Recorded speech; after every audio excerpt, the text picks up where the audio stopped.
ग्रामपंचायतीवर कोणाचंही वर्चस्व तसं आहे हे सिद्ध होत नसतं. तुम्ही जर बघितलं तर शेवटी जेव्हा लोकसभेचे इलेक्शन होईल आणि विधानसभेचे इलेक्शन होईल याच्यावरूनच काही गोष्टी आपल्याला कळतील. राहिला प्रश्न ग्रामपंचायतीचा आणि एखाद्या तालुक्यामध्ये एखादा नेता जर खूपच चांगला असेल आणि तो जर सत्तेत असेल तर काही लेवलला तर असंही आहे की ग्रामपंचायतमध्ये कोणी किती मतदान कुठल्या बाजूला केलं यातही काही प्रमाणात अंदाजा लागू शकतो. त्यामुळे काही लोक भीतीपोटी असेल आणि काही ग्रामपंचायतीमध्ये बारामती नाही पण इतर कुठं पैशाचा वापर हा खूप मोठ्या प्रमाणात झाला हेही आहे. त्यामुळे जेव्हा आमदारकी येईल आणि लोकसभेचे इलेक्शन असेल तेव्हाच काही गोष्टी आपल्याला कळतील लोकांच्या मनामध्ये खरं काय आहे. त्यामुळे ग्रामपंचायतीवर जर आपण गणित लावायला लागलो तर ते योग्य नाही, कारण की ग्रामपंचायतीमध्ये आपल्याला कुठेही योग्य असा पार्टीचा अंदाज हा येत नसतो.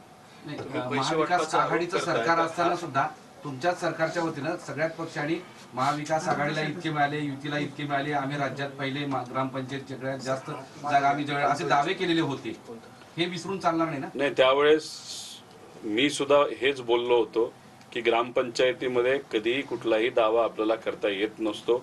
चिन्ह हा फार वेगळे असतात. गाव लेवलला आपण खोलात जर गेला तर 20-20 वर्षापूर्वीची भांडणं सुद्धा त्या इलेक्शनला तिथे निघत असतात. आणि अशा लेवलला जाऊन तुम्ही ग्रामपंचायतीचा जर आकडा घेऊन उद्या काय होईल याचे जर तोकटाळे लावत असतील तर सत्तेतल्या लोकांनी ते करावं. त्याच्यामध्ये त्यांनी दिवाळी सुद्धा व्यक्तिगत मोठी साजरी करावी, पण लोकसभा आणि विधानसभाला काय होईल याचा अंदाज कदाचित त्यांना नसेल. लोकांच्या मनामध्ये जे आहे की राज्य पातळीवर काय पद्धतीने सरकार असावं आणि लोकसभेत काय असावं हे निर्णय त्यावेळेस लोक त्या इलेक्शन मध्ये घेतील असा विश्वास आम्हा सगळ्यांना वाटतो. काठेवाडीमध्ये पैशाचा वापर भरपूर झाला असं तुम्ही म्हटलंय. असं मी म्हणलो नाही, तिथं असणारे भाजपचे काही लोक आहेत त्यांनी ते वक्तव्य केलेलं आहे.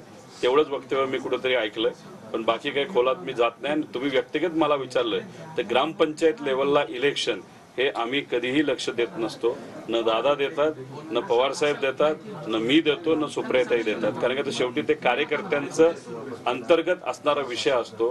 कार्यकर्ते आम्हाला इथं येऊन एवढंच बोलतात की आमच्या लेवलचा विषय आहे, तुमच्या इलेक्शनला आम्ही तुमच्या बरोबर असो, पण गाव पातळीवर आमचे वाद वेगळे असतात. त्यामुळे तुम्ही याच्यामध्ये लक्ष घालू नका हेच कार्यकर्त्यांचं म्हणणं असेल तर आम्ही कधीही ग्रामपंचायतला लक्ष घातलेलं नाही.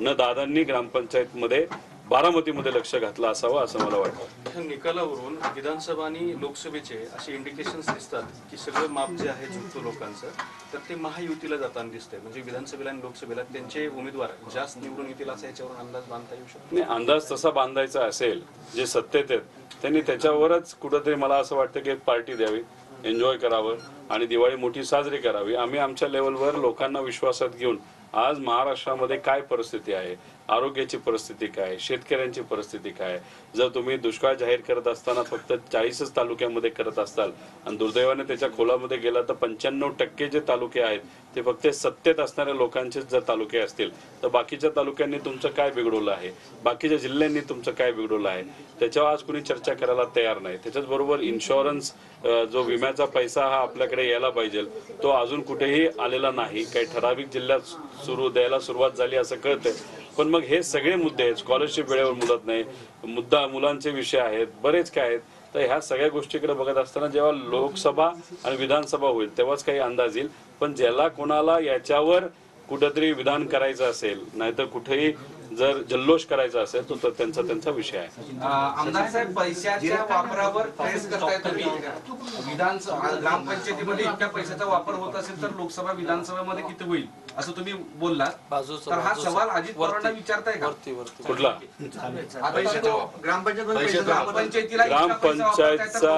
ग्रामपंचायतचा जो विषय आहे त्याच्यावरनं काठेवाडीमध्ये एका भाजपच्या नेत्याने केलेलं वक्तव्य त्याच्यावर मी बोललो होतो. पण हेही सांगितलं की पवार कुटुंबातले कुणीही व्यक्ती ग्रामपंचायतमध्ये लक्ष घालत नाही, पण जर ग्रामपंचायतमध्ये एवढ्या मोठ्या प्रमाणात पैशाचा वापर हा केला जात असेल तर मग ते खरंच योग्य नाही असं वाटतं. पार्टीकडनं पैसे दिले जात असावेत, नाहीतर काही लोकांनी जमिनी विकून सुद्धा इलेक्शन तिथे लढलेलं आहे.